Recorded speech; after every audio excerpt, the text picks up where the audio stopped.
Alright, so got a short video for you here. In this video, we are going to actually do an unboxing for the new core set for Marvel Crisis Protocol. I was able to get my hands on one of these, so I just want to actually go through it. I know it releases, actually depending on where, out now or very, very soon. So if we just take a little bit of a look at what is actually supposed to be in the box. This time, similar to the last box, actually has all the same heroes, except it has added Winter Soldier, so now you do get an extra there. So you do have a little bit more than you used to, which is nice. So we will go in, we'll take a look, and we'll see what we actually have in this thing. Turn this thing around. Actually, I haven't opened it all yet. So, core rules. They did do a little bit of update to the rules. Not too much in terms of changes, but the main change that they did, if there's a particular spot to be able to find it, probably not, but I know the big thing is action cards. So that's something they've put in this as well, some of the characters coming out, is that some of the cards actually now they want to specify when it's an action and when it's not. So they tried to make a little bit of clarity there. Even more range rulers, which is good. I could use, so they are exactly the same, although mine have started to get a little bit worse for wears, so that would be nice. Let's see how much we have in terms of miniatures. So currently it looks like it's just 2 sprues. Let's see how many we actually have here. Yeah, of course they got the little pieces down at the bottom, so that's causing me some issues getting this out of this bag. So let's see what we have. Yep, you can see the arms for Doc Ock. There's his back. We got his legs. Parts it looks like for Ultron drones are on this side. A couple bits there. There's got to be some more sprues because this, or maybe it's enough. Oh, there's an Ultron drone right there. I can see his face. Part of Spider-Man. Actually, nicely, he's all kind of put together as one. On that, at least, front pieces. One of the main things I'm looking for right now, you can see sort of Bucky's weapons over on the side here. Looking for very small bits. Famously, or at least for most people I know from the main core set, when you took a look at Captain Marvel, it was really easy for people to lose pieces of her. She was one of the tougher to assemble models. I definitely had to do quite a bit of green stuff sort of work to really smooth her out.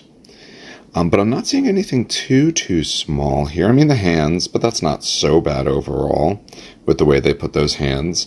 The bottom connections are pretty big, so that'll make it pretty easy to be able to put those hands on. We can see where the tops are, so they should go in pretty nice and smoothly. Yeah, not seeing anything too small, not seeing anything too crazy there. Actually, no, I did find something quite small.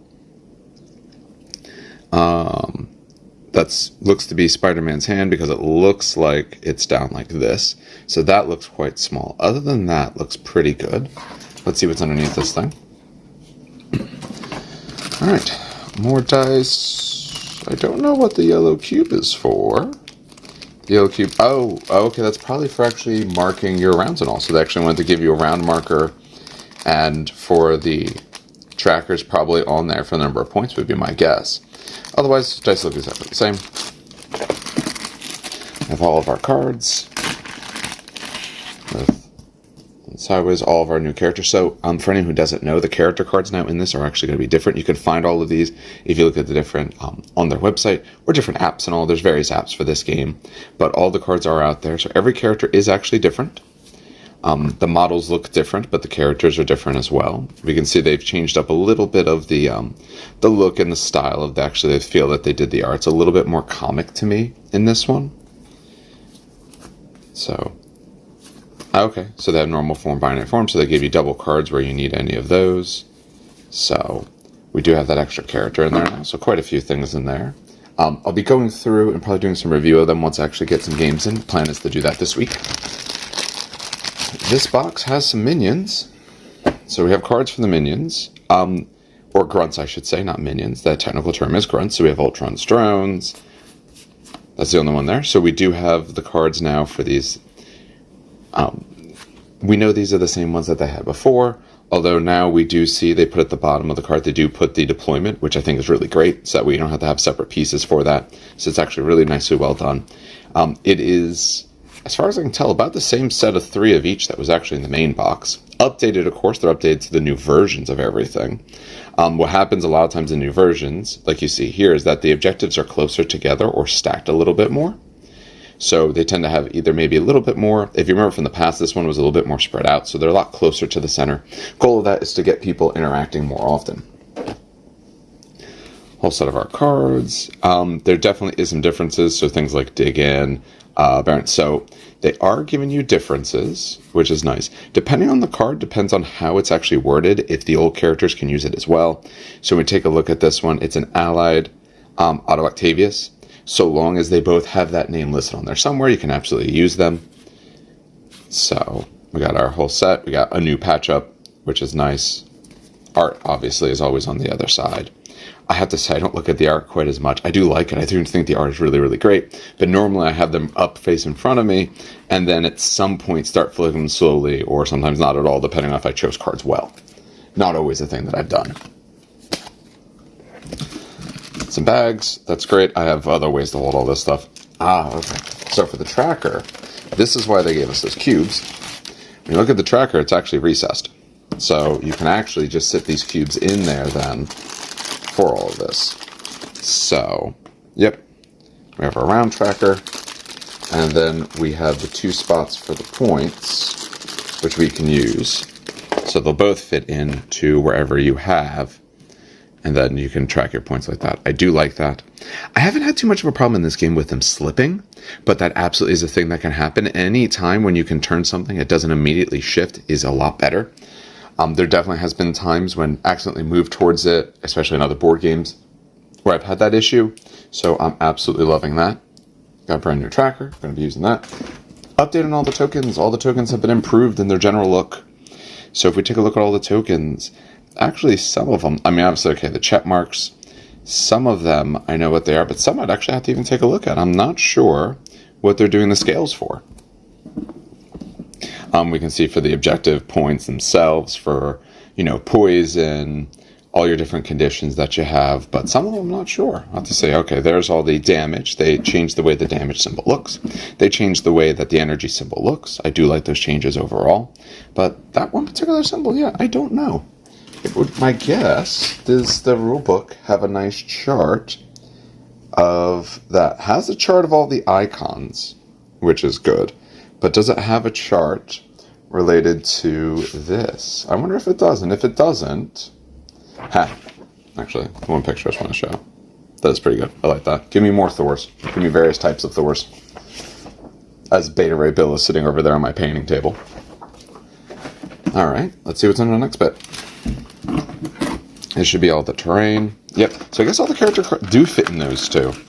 Surprising how much they can fit. So, terrain-wise, it's probably on the bottom what type of terrain we have. We see a bunch of barrels, tons of bases, various cars. We know there's some buildings. They still punch the type of size on it, so it does say it's a size 4. I got even more things underneath. Ooh, this one. Nope, it's in it. Sorry, it's actually this way for even more terrain. So let's move that out of the way there for a second. So for the rest of the terrain, we see the rest of the parts of the vehicles. We see the 2 covers for them. We see some normal trash cans we got. What other terrain is actually supposed to be in here? Did they actually show it on the box? No, actually on the box they didn't give you a good look at the terrain. Okay. I know there's 2 cars. I know there's some barrels. I know there's at least a building. You can tell by this that there's at least one building. I don't know off the top of my head if there's more, but by looking at it, you got at least a building here. Because we can see the bottom. We can see actually a crushed car now. They have that. What is that? Oh, yeah. Has an Ultron drone. Actually, I'll put it like this. Has an Ultron drone inside there. So, yep. Because there's part of his torso to be able to put together. There's another one, so one popping off of one of the structures. Okay, it's a gas station, actually. That's actually... They actually already have a gas station out, so my guess is it actually might be that terrain, or at least an update related to that terrain. What else did I got here? Yep, there it is. There's the rest of that particular station. There's the other pieces to be able to put that together. So there are top pieces, barrels, the bottom parts of our cars, and a whole bunch more terrain. So there is quite a bit here. I will say I'm a little bit surprised that when they did this, they redid the same characters, or mostly the same characters. I know they added Winter Soldier in here, but otherwise they did the same ones. But they have updated them all. We know that that box is going away. We know those characters will come out in character packs, the affiliation packs like we've seen before. But they do fit all the characters just in these two sprues. So good on them to be able to fit everyone in pretty close.